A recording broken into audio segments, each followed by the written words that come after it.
అనేక సంవత్సరాల పాటు ధర్మపరంగా పాలించిన పృథు మహారాజు వంశంలో పుష్కరుడు జన్మించాడు. అతని తరువాతి తరాలవారు కూడా ధర్మపరంగా పాలించారు. కాలక్రమేణా ఆ వంశంలో ప్రాచీనబర్హి అనే మహాపురుషుడు రాజుగా అవతరించాడు. ప్రాచీనబర్హి మహారాజు ధర్మశీలి.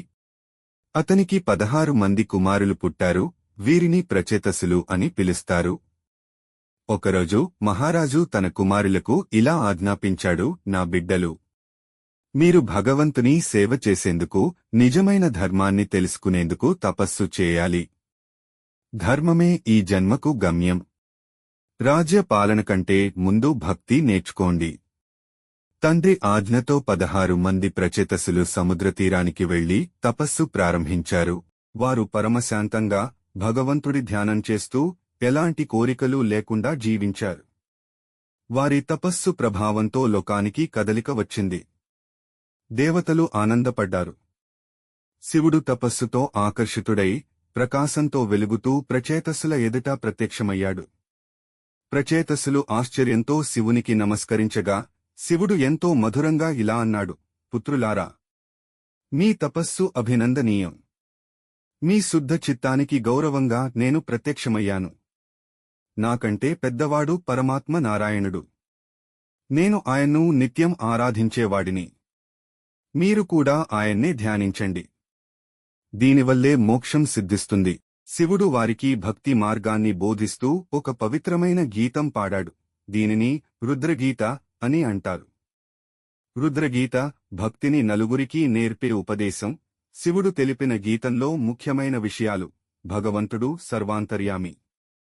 అతన్ని ప్రేమతో సేవించే వారికే చిత్తశుద్ధి.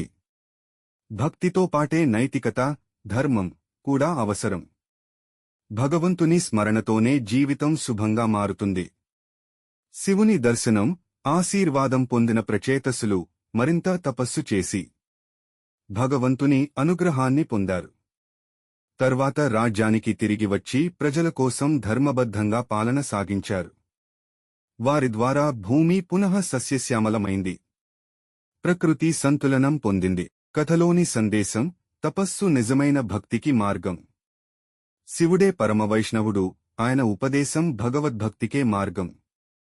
ధర్మాన్ని ముందుగా నేర్చుకుని తర్వాత పాలన చేపట్టడం శ్రేయస్కరం. ప్రచేతసుల పుత్రుడిగా ప్రియవ్రతుడు అనే కుమారుడు జన్మించాడు. ప్రియవ్రతుడు చిన్నప్పటి నుండే ధ్యానశీలి, నిష్కామ భక్తితో ఉండేవాడు. రాజ్యపాలనకు దూరంగా ఉండి అరణ్యంలో తపస్సు చేస్తూ జీవించేవాడు. ఒకసారి దేవతలు బ్రహ్మదేవునిని ఆశ్రయించి ఇలా వేడుకున్నారు, భూమిలో ధర్మం క్షీణమవుతోంది.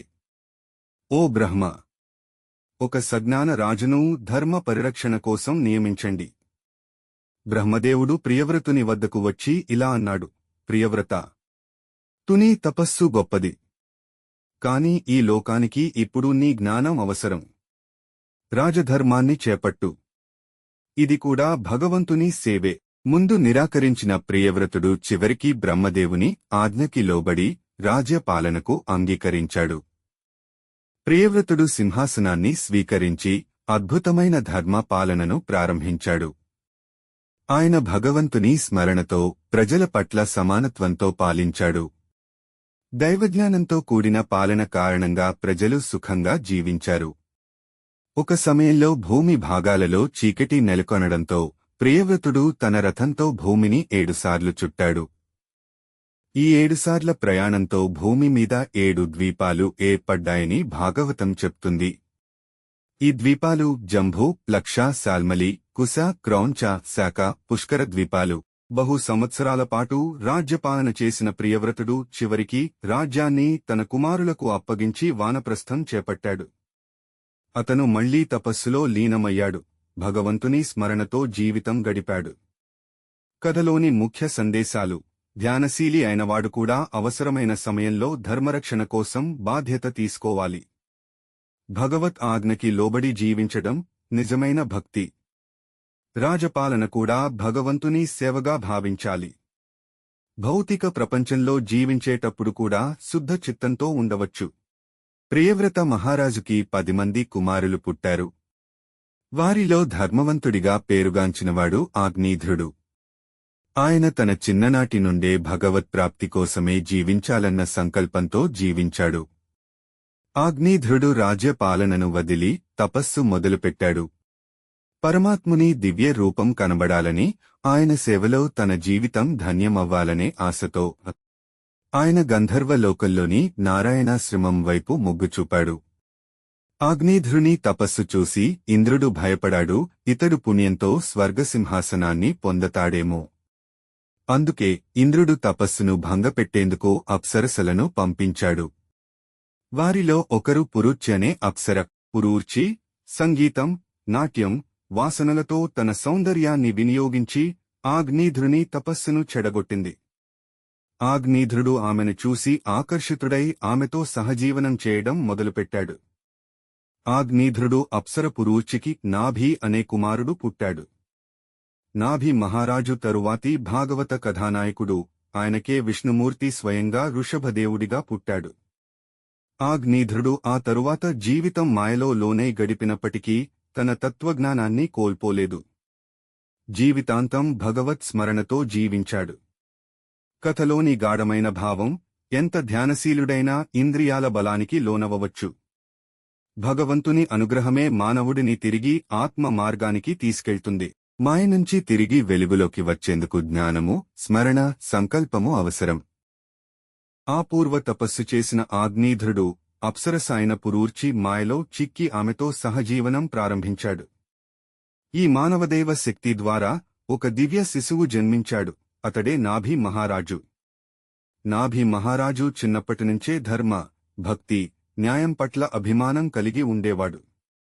నాభి మహారాజు తన భార్య మేరుదేవితో సంతానము కోసం పవిత్ర యజ్ఞం నిర్వహించాడు. వారు ఒక అద్భుతమైన కోరికను వ్యక్తపరిచారు. ఓ భగవంతుడా, మాకు ఇతరులాంటి సాధారణ బిడ్డ కావాలనుకోవడం లేదు. నీవు మా కుమారుడిగా అవతరించాలి. నాభి యొక్క భక్తి ప్రార్థనను విని విష్ణుమూర్తి ప్రత్యక్షమయ్యాడు.